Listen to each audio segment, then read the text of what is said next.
hard time. We've been having I'm here with my sister. Difficulties. No hyphen.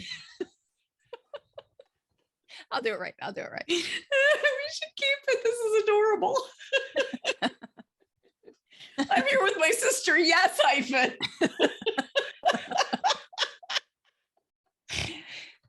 Right. Tracie Guy Decker, Emily Guy Birkin, Lightbringers, where we illuminate the deeper meaning of the crime-solving devil TV show. And y'all, we are overthinking it So much. But we're having a good time. And that's all We are, even when our computer is taking a piss all over the desk. Messy up in here. It is. All right. So, which 2 episodes are we talking about today? Today, we're closing out season 2. Yes. 217 and 218. Sympathy for the Goddess and The Good, the Bad, and the Crispy. Yes. And you're going to get us started. I am going to get us started. So I want to talk about the goddess's light. Right. And so part of the reason why I want to talk about it, and I'm going to hand it off to you because I don't really know this stuff, is it is very similar to the way that the Torah describes being in the presence of the divine, and how if you are not prepared for it, it will kill you. Mm-hmm, mm-hmm. And sure. For those of you who don't know this about my sister, Tracie has a bachelor's degree in religion, and English, because she double majored like a mofo boss. Yeah, there's the proof from Oberlin. There's the paper. Yeah, mm-hmm. And then she has a master's degree in modern Jewish history from University of Chicago. Divinity School, the Divinity School at the University of Chicago. Technically, my master's degree is in religious studies, but religious studies. Yes, I did. So, yes, thank you for credentialing me. I appreciate that. So she do it for oneself. So she knows her shit. Sorta.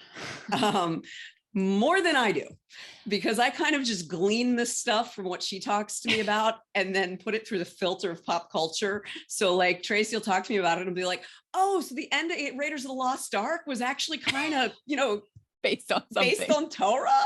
Wow, that's cool. I thought it was just comic book crap, but no. Yeah. You can't get better source material than the Torah, than the Bible. Yeah. So, but seeing what happens when people are exposed to the goddess's light, very much reminded me of that. Now in Exodus, when there's the description of what will happen to the priests who come to not just the holy, but the Holy of Holies, which is where Hashem resides on earth or comes to visit on earth. It's unclear. Commune. It's unclear. That is there's some very specific things that you need to do to protect yourself. And that is specifically Hashem, in this incarnation of what we're talking about in Lucifer, that would be God, right? The masculine, but yeah. But as your daughter once pointed out, you don't know God's pronouns. Yeah. Right. So anyway. Yeah. So it's interesting. Because it is and it isn't, right? A rabbi that I study with, he's a rabbi emeritus at my shul. He likes to talk about Hashem in the Tanakh or in the Torah as radioactive, right? So powerful and dangerous. And for instance, it says specifically, when God when God allows Moses to see God's self, God says, you hide yourself in these rocks and I'll pass by and you'll see my backside, basically, because no one can see my face and live. That is the phrase, which this show we'll see later just doesn't bother. Doesn't bother that idea. No. Mm-mm. But the notion that the power, which is light, is dangerous and deadly is certainly resonant with the ancient understanding of divinity, and the idea that the container of the human body is insufficient to hold it is also really resonant with a lot of not just from Torah, but like from the years and years of commentary, like the idea of the Kabbalistic idea of the breaking of the vessels, which is where we get the phrase tikkun olam. So this midrash, this idea that in the beginning, when God started to create, God poured God's self into, or, you know, emanations of God's self into these vessels that couldn't contain, and they shattered. And now those shards are sort of scattered throughout our existence. And it is our job to try and like retrieve them and put them back together, tikkun olam, repair them. Sorry, this is like far afield, but no, this is fantastic. But just I love this. The idea that a container could sort of hold the essence, but not indefinitely, definitely feels resonant with the mythos. And this is bigger than just Torah. Like this is it also includes like much later commentary and thinking. But that idea definitely feels very resonant and interesting. And actually too, even the like the rabbi I study with, who talks about God as radioactive, even sort of the disregard that the goddess has for sort of who is harmed. Like there's a story of Nadav and Abihu, two sons of Aaron, who were priests, who brought alien fire to the altar, which nobody knows for sure what that means. And there are lots of different commentaries on what it might mean, but they get zapped, like just dead, like no trial, no please and thank you, just alien fire, and they're out, they're done. Yeah, and so that sort of like, you break the rules and there are like serious consequences, also sort of feels, I mean, in our show, like the rule that gets broken is that the container gets actually like pierced, which is totally not the same. Yeah, but the fact that she's sort of indifferent. Actually feels relatively aligned to me with the at least the surface level of the way that the characters of the divine are shaped. There's sort of a, you know,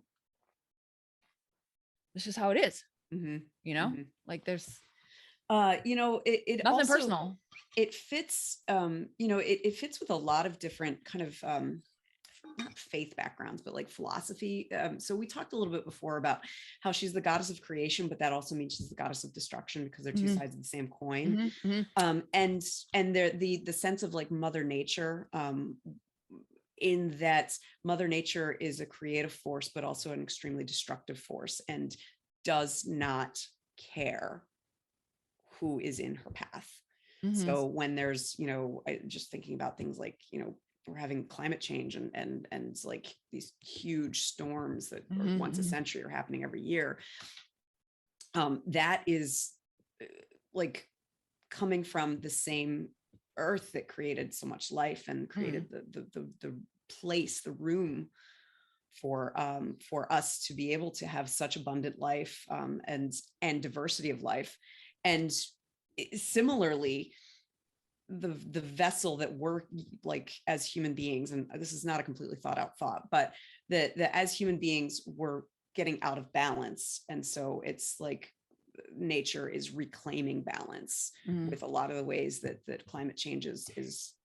I think that is a very interesting sort of take on things. I don't know that the character of the goddess as shown in Lucifer bears that out, because there's very little incremental about the goddess in Lucifer, right? Like she's all caprice. She's all you know, like in the episode God Johnson that we talked about in our last episode, when she's talking to whatever version of God, you know, and sort of talks about how she was always sending plagues and destruction. Like it's always like the big dramatic things with her. It's not there isn't sort of the incremental like growth and rebirth Mm, of mother nature in the way that you're describing. I'm mhm, not saying that's not like out there in the universe or even potentially in Jewish tradition, but this emanation in this piece of pop culture, I don't think is tapping into that creative. I mean, there's a fierce love for her children, mhm, but there is not sort of that like ongoing incremental cyclical nature I don't see mhm, in that character. mhm. I will have to think about that. Just because for me, part of it, what I'm reacting to is the capriciousness is like in nature, it is incremental as we like if you look at it scientifically. But if you look at it as a human being, as like humans who are superstitious and who have, who believe that like the sun would never come back on December 20th every year and things like that, it seems capricious. Capricious. And so There and isn't even like a, rains in their season with her. that's true. That's true. Um, although there is, I mean, there is the like that moment when she goes, "Oh, my clever boy," to Amenadiel, and he like immediately perks up. And that's there is something to that, like the way early humans would try to appease a Yeah. goddess, Yeah. a Yeah. try for fertility, for crops, for all of those things. Mm-hmm. And that, so I just feel like the show has done a really good job of like channeling a lot of those kind of collective um like narratives that we kind of just all have access to and share in one way or another. Like you could see Shirley Jackson's The Lottery. Yeah. You could see the people in that, and in that short story, it's a group, a town stones to death one member of the town every year to guarantee a good crop. And you could see the goddess being the one that they're like, "Yep, we're doing this for you." Like I could see the goddess from Lucifer and her being like, I don't really know why you're doing this, but whatever. I mean, like if it floats your boat, sure, go ahead. A little blood doesn't hurt the crops. So and that's just kind of what I'm reacting to, is there's something very human and collective about the understanding of birth and destruction, creation and death, like of either side of the same coin, that you see with the goddess, which makes her very alien to us. Like, even as like they make her sympathetic throughout the season, but the way that this story ends, when she's like, basically when Amenadiel says to her, "You will have to kill me," there's no humanity in her there that we can like go like, okay, yeah, I can see where she's coming from. Mm-hmm. And that like speaks to the writing. Like I think they did a really good job of writing. Speaks to Trisha Helfer. Like again, I'm not entirely sure she's human. Mm-hmm. But that's like not quite human way of dealing with things, and the indifference to other lives and all of that.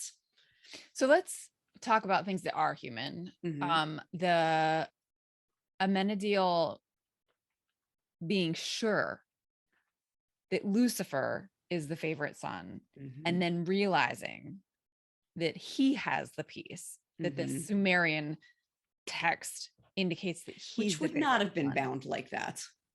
No, with rings. No, Which, I mean, like, I'm sorry, it's a trapper keeper. They did not have those back then. it was a metal trap, like a trapper keeper with metal pages. Like, did they Like just tell the prop department, like, make something make it look look old? old. Yeah, Like, I wouldn't think it have so. been like a tablet? Yeah, probably a tablet. Yeah. I mean, possibly parchment, although I don't know that it would have It wouldn't survived have that survived long. that long. Yeah. But yeah, some sort of, yeah. Anyway, um, That's an overthinking special. that's definitely an overthinking moment. But that like switch you know, from sort of feeling like resentful and whatever to like, you know, and then everything changes about Amenadiel's comportment, I think is really, it resonates. It just, you know, and actually too, then Chloe's reaction. Did your father actually say that to you? Yeah. Guys? Yeah. Yeah. Yeah, that was intense too. And real. Like that felt really real. I think that actually it was that realization that gave him the strength back to do what he needed to do to slow time to save Linda, because he was feeling because well, I mean, he says it out loud. I thought I had failed, but it turns out, you know, I was the favored. That like shifted enough in his mindset to give him that power back, at least temporarily. Yeah. Yeah, the look on his face, the smile that he has is like heartbreaking. Yeah. You know, like, and adorable, but like, because and like it's the serious thing between Lucifer and Amenadiel, and then all of a sudden Lucifer's like, give it to me, come on, you know, I'm straight, you know, you're not the angel you once were, I'm stronger than you. He's like, yeah, but I'm dad's favorite. Yeah. And like, again, that shows, like, as Linda says, it's the world's it's the most dysfunctional family in the universe. Because like, wow, that's messed up. Like the whole thing is messed up. And then further messed up that, you know, thinking like when there are dynamics like that in a family, when there is someone who is known to be the favorite and like the golden child, that's as unfair and difficult for them as it is for the black sheep or the outcast. Well, which is so interesting too, because Lucifer was literally banished from heaven. And yet Amenadiel thinks, he says, no matter how hard I try or how much he screws up, he'll always be the favorite. Which is like, I know, I mean, Lucifer doesn't feel that way. Yeah. Yeah. Right. Well, which I think is really interesting. Yeah. Well, I mean, that's what you get with a distant parent, like, because you fill in the blanks in the way that you are capable of understanding it. And it's never going to be a complete picture. Because the way that you fill in the blanks, and because you can't see things from the parent's point of view, from the other siblings' point of view, all of that. But yeah, it's and then again, the scene where he's trying improv, Dan. Yeah. And then Dan, I love it. After the hug, when Dan walks away, like as a weird family. Also, can we talk about Leslie Ann Brandt's comedic timing in these two episodes? She's so funny. She's so funny. I mean, it's total straight delivery, but yeah, so funny. Like in that scene when Amenadiel starts, he's like he's like orating. Chases him. And props to DB Woodside, because I'm sure they didn't actually tase him, but it was realistic. It's believable anyway. It was very believable. Sure, they probably gave him a little shock just to know when to react, but it was not. Knows? I don't know. It was very believable. Oh my gosh! He stops mid-word. Yeah, yeah. That, and when Lucifer goes to find Maze, and she's like. And Trixie's like, you slipped on a banana peel too? And she's like, kid's tough. There's no use fighting it. With like the toilet paper bandages and stuff. Yeah. So, but let's talk about Mace. Did she kill the no, the ethics review board guy? Yeah. I don't think so. But how? She certainly intimidated the F out of him. Yeah. I don't know. I feel like the writers just this is one of those, like, it's a, in this case, Maze is the Deus Ex Machina who just like makes that thing go away. And we're not supposed to ask too many questions.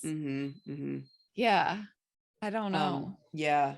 Well, and that's, I mean, like the comedic timing with Maze, excellent. Also the, like, you know, she comes in when she first sees the ethics guy, and like, I mean, pulls her knives out right away. Yeah, immediately. Yeah. And like, you can tell like there is tension in that room, but yeah. And not getting out of his way. And Linda just very gently like, Maze, you know, like, yeah.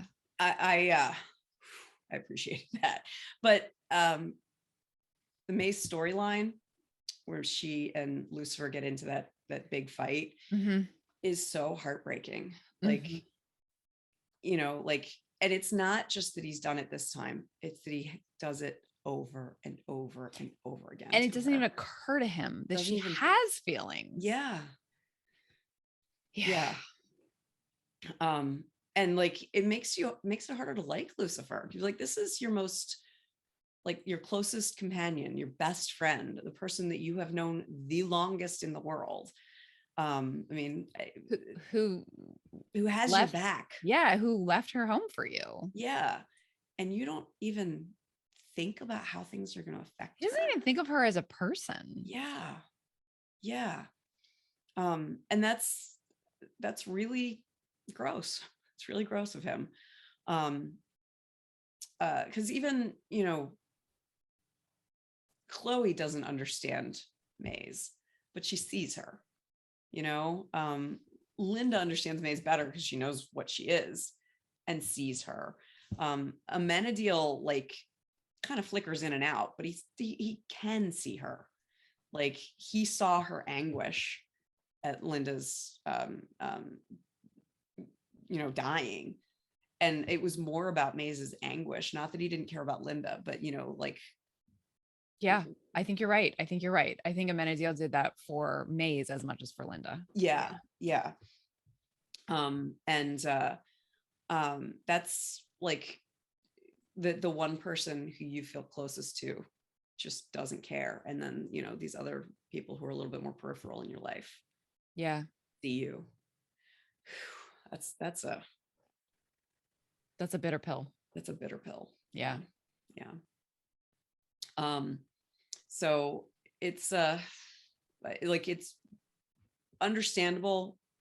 I know people on, like, you know, Reddit and the threads talking about Lucifer, they were like, you know, Maze betrays Lucifer once a season. It gets really frustrating. It gets really old. And it's like, you know what? It kind of is understandable. You know, like, when you really think about things from her point of view and how much she has gone through and put up with, and how emotionally immature she is. You know, she's like a newborn in some ways, like, emotionally. And she's trying really hard, and screws up. And then, like, and there are times when her, like, she's so upset that she does something because she knows it's going to hurt him. And like, seeing this, like, yeah, that's fair. You have reason. So yeah, I feel for her very much in these two episodes. Really interesting too, like, thinking back to when we first saw them, when like, she even just talking back to him, like, he turned into, you know, the Dom, right? Like, don't you dare talk back to me, like that kind of, like, Prince of Hell. Whereas here we watch her strike him 4 or 5 times before he hits back. And at no point is he like, you know, obey me. Like, he fights with her closer to equals than like what in the very first few episodes in particular of the first season, where we see him like, you watch your tongue, you know? And actually, what does make him fight back is when she says, you're just like your parents. Like, when she gets at him emotionally. But the sort of like, you're my servant kind of domination does not actually come out in that whole, like, in this whole episode, which is, I think, makes sense because it would be hard to be sympathetic to him if he continued that kind of domineering Well, like but it behavior. also shows some of his evolution too. I Yeah. mean, like, not just in terms of writing a character that we can root But for, also a characterization and a but character also growth. as, as his character arc, like he does see her as more than he used to. Yeah. It's still not even close to enough. Well, and I think they make that clear too when on Linda's couch he says it never used to bother her. Mm-hmm. And he's looking at her and realizing, like, so there is sort of the writing, the dialogue points back to the longevity of their relationship and what it was for millennia until the past, whatever, 2 years or whatever it is. Yeah. Yeah. So, which is, I mean, that's about real. a drop in a bucket. Yeah. Yeah. Yeah. Although I have to say, I love where, I love Linda's delivery also, where, she comes in, she's like, please tell me you didn't kill the head. Yeah. And then, well, we may have made it worse. And her like, he told him that you two used to screw. And she's like, well, that does it. That's it. That does it. Like her timing on that. And then also her like, you know what, since I'm not a therapist, I'm just going to tell you. Yeah. Yeah. I wonder how often therapists feel like, you know what, I wish I could just tell you instead of guiding you through it, because damn it, it's so obvious. Yeah. I think Rachel Harris really shines in these 2 episodes. She does. From her sort of intimidated look when Tricia Helfer is like towering over her, to that final scene with Lucifer, when she says, I walked into this with my eyes open and I'm your friend and I chose it. Like, just think about saying that to the actual devil. I know. Like, after big, nearly dying. Yeah. That's really big. Yeah. Like, and I think Harris delivers it. Like, I believe her. Yeah. I really genuinely believed her. So yeah. And it's also, that moment is lovely in that, like, Lucifer, who was the most self-centered creature in the universe, says, it made me realize something, but we're not here about me. Let's focus on you. And like very much sets his own shit aside. Very much sets his own stuff aside. I don't know if we can curse on here. I mean, I think we make the rules. So all right. You curse if you want to. I've heard I think so. I have cursed already. I think you have to. So I used to have a teacher filter like that I turned on and off, and it's gone. That teacher filter is gone. So anyway, but that is, I don't know that that's something we wouldn't have seen in earlier episodes or seasons. I don't think we would have. But you know what? I don't think that scene could have happened. Like, it took both, like, the evolution of their relationship. It's not just that he's evolved. Yeah. Oh, I got another thing that's overthinking, because that's what we do here. So I was thinking about what trouble Charlotte Richards should be in, because someone inhabiting her body did kill someone. Right. Though they try to explain that away in that last scene when she says, that's what I'm overthinking. I think maybe Hector did both. And here's my problem with that. So I feel like they did that for the watchers to be like, wait, come on, shouldn't Charlotte be arrested? Something. And I appreciate that.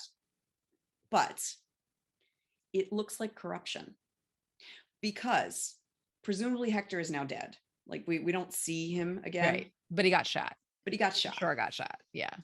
And we see her taking his pulse.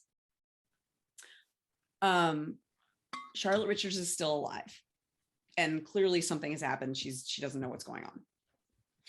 And so it feels like, instead of following it to like the answer, Chloe's like, it's a little easier. Just blame it on the brown guy who's dead. Can't defend himself. Less paperwork. Whee! Now I know part of my going there is the fact that we are thinking about this show as propaganda. We are like taking a very critical eye about something that's entertainment, but also knowing some of the really awful stuff that has come to light about policing in America and the LAPD in particular. That throwaway line, which I feel like they did just to make the story work so that they could keep Tricia Helfer on the cast, puts Chloe as a detective in a really ugly light. That I don't like. I didn't notice the first time I watched, or even the second or third time I watched. But looking at it this time, I was like, it's awfully convenient. I agree. That Hector killed that girl. I agree. Well, Hector did kill the other girl, though. Yeah, exactly. But it's convenient that he did, because that means that they can just like, okay, you must have done it all. Right. I mean, the blowtorch in his home, and like, there will be no murder weapon. Yeah. Because it was the goddess's light out of her. And that's something where, like,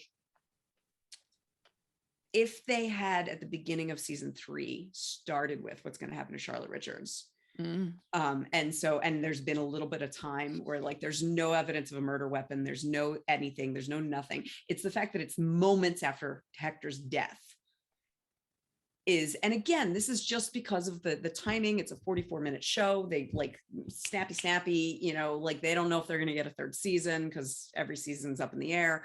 I get all of that, but I do think that we need to be thinking critically about what messages these sorts of things send, because pop culture is culture, and it does create our expectations of the world or shape them. I think. And that is similar to other moments where like with Dan, where he got a slap on the wrist. And even though, he was responsible for some pretty shitty things happening, including shooting Malcolm. Yeah.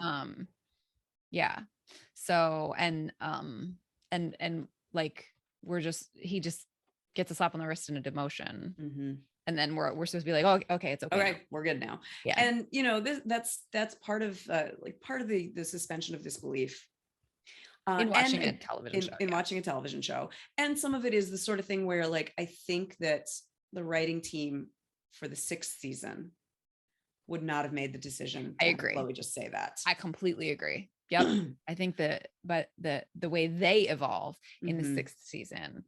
Yes, I agree. It would have been different. But that was something that really struck me, particularly since there is not going to be any solid proof or evidence that ties Charlotte to Chet's murder. Right. But there won't be any solid evidence to tie Hector to it either. That's true. With the exception of like the remaining dandelion cleaner was hired by Charlotte. So the one that lives is the one. The one that lives is the one that did it.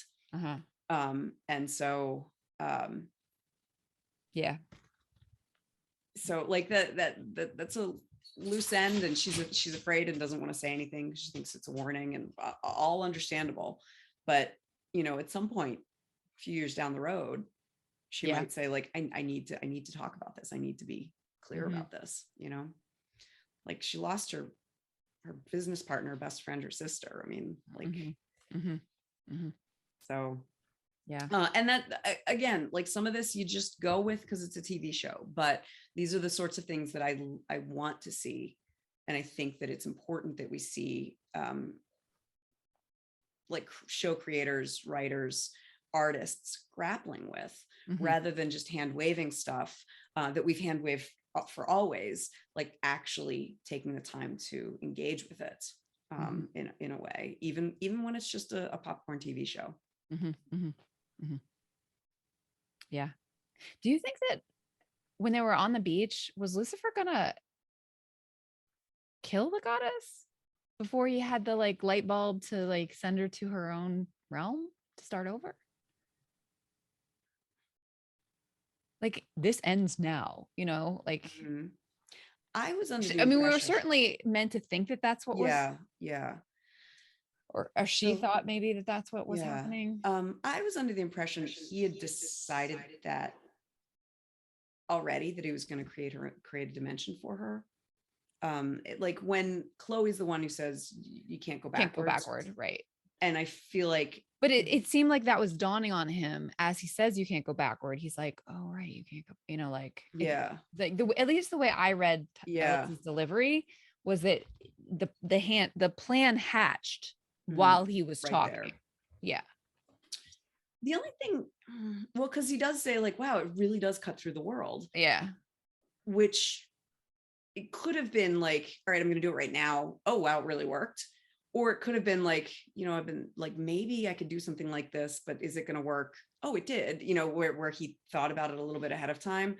Now I just don't want to believe it of Lucifer. Although like he really did not have much of a choice.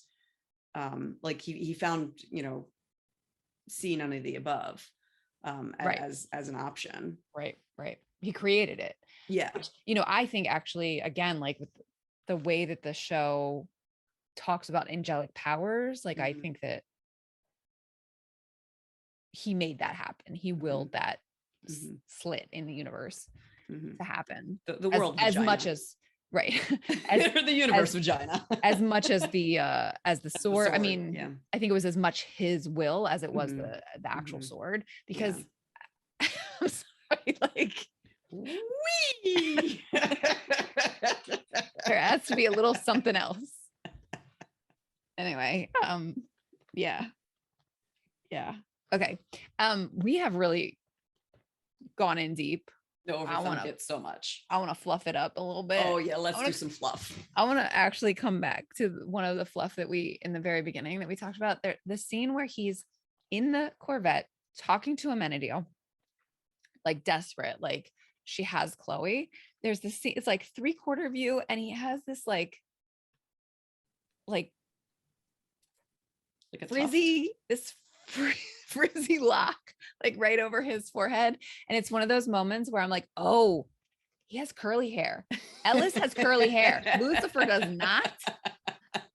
It's like one of those moments. It's just like, I mean, and he's like, I tried to take I watched it on my phone. I tried to take a screenshot, and Netflix must have a thing that you can't do it. It just turned out black. But yeah, you know, he's got a bunch of makeup on because he's got like the bruise on his cheek and stuff. But that one like sort of like lock that's like frizzy, like brush, like when I brush out my curls, they turn into that, like that's what it looks like. That poof. Yeah. He must, they must, that must have been a humid day, or they were at the beach or something for earlier. Cause it is not Lucifer's curl pattern. It's someone else's curl pattern in that moment. So that's my little fluffy overthink. Now I'm gonna have to go back and look, because I did not notice that on this watch through, and I really want to see it now. So I've got a couple fluffy things.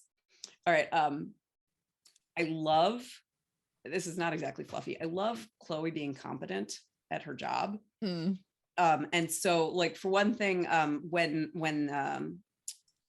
Ruiz, the Mama Ruiz, I can't remember her name. Bianca, I think. Bianca, yeah. When she's like, who are you? I know everyone at this party. And she, like, having heard the song once, is able to like parrot back some lyrics. Once, and she just disdained it. Like, turn off that noise.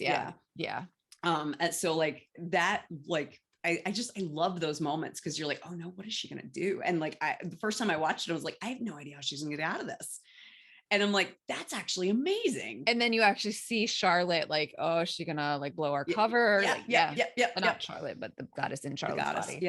So so that was the one thing. And then the other thing, like competence, I guess is also, but like the way Charlotte's just like or the goddess as Charlotte, it's like, get some good clothes. This is not a, you know, like not a pajama party.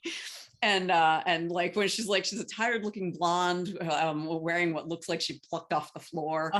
And then Chloe arrives wearing the best that 1997 fashion had to offer. It's totally like the pirate prom costume. Like it is tall boots and like the big puffy sleeves, and the eyeliner. And I'm like, and the like flat ironed hair. Yeah. And I'm like, her taste was forged in the fires of the 90s, and they stick with that because that is their favorite music. That is how she dresses up. I love this. I had an outfit like that. There's pictures of me in the boots and the red dress. With the flat. Well, you didn't have flat iron here. I did not flat iron my and hair. they're like too much eyeliner. Yeah. I don't think I ever had the big sleeves because I preferred the baby doll dress that either had the short sleeves or like the red one that I'm thinking of. It was like the like kind of strappy, sheath like. But I'm just like, when they do something, they commit to it. Pirate prom. Yeah.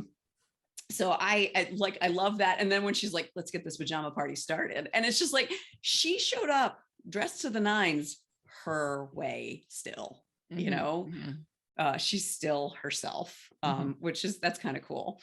And that I didn't notice first time around. I just, I was like, oh, I like the dress and the boot combination. And then had to think about why do I like the dress and the boot combination? Because my taste was forged in the fires of the 90s. If it were up to me, I would still be wearing the darker lip liner with the lip gloss on within, because I love that look and it looks ridiculous, but that's how I was taught to do lipstick. When will that come back, friends? When? So that's one of my fluffy moments. Another fluffy moment, well, two others.